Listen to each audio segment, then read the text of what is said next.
वजीर आजम का जजेस पर संगीन इल्जाम, क्या उनके पास सबूत हैं? एटमी धमाका 1998 में हुआ, तातील 2024 में क्यों? तजियाकारों का जबरदस्त तबसरा।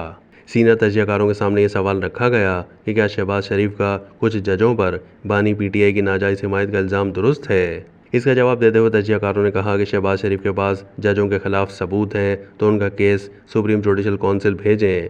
शहबाज शरीफ बतौर वजीर आजम जजों पर इतना बड़ा इल्ज़ाम लगा रहे हैं तो उनके पास सबूत होंगे।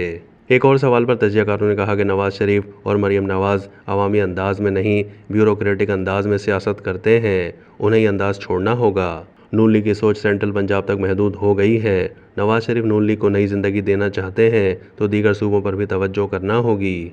मजहर अब्बास का कहना था कि शहबाज शरीफ जजों से मुतालिक जो गुफ्तगू कर रहे हैं, एक वजीर आजम को ऐसी गुफ्तगू नहीं करनी चाहिए। शहबाज शरीफ के पास जजों के खिलाफ सबूत हैं तो उनका केस सुप्रीम जुडिशल काउंसिल भेजें। एक वजीर आजम को पार्टी लीडर के तौर पर तकरीर नहीं करना चाहिए। शहबाज शरीफ का जजों पर इमरान खान की नाजायज हिमायत का इल्ज़ाम उनकी गिरफ्त के लिए काफ़ी है। सुप्रीम कोर्ट जजों के खिलाफ बगैर सबूत इल्ज़ाम लगाने पर उन्हें तलब कर सकती है। मजहर अब्बास का कहना था कि एटमी धमाका 1998 में किया गया था, 2024 में आम तातील क्यों की गई? इम्तिहानात चल रहे हैं, अचानक छुट्टी का ऐलान करके बच्चों को कंफ्यूज कर दिया गया।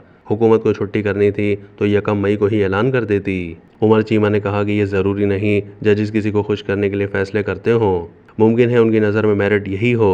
नवाज शरीफ को जितनी तरजीही बुनियादों पर सज़ा देने की कोशिश की जाती थी, अब उतनी ही तरजीही बुनियादों पर इमरान खान को रिलीफ देने की कोशिश की जाती है।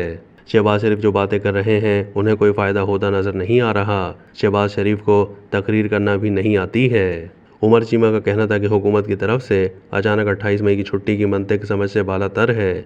नवाज शरीफ की पार्टी सदर बनने की खुशी में छुट्टी दी गई है तो मान लेते हैं।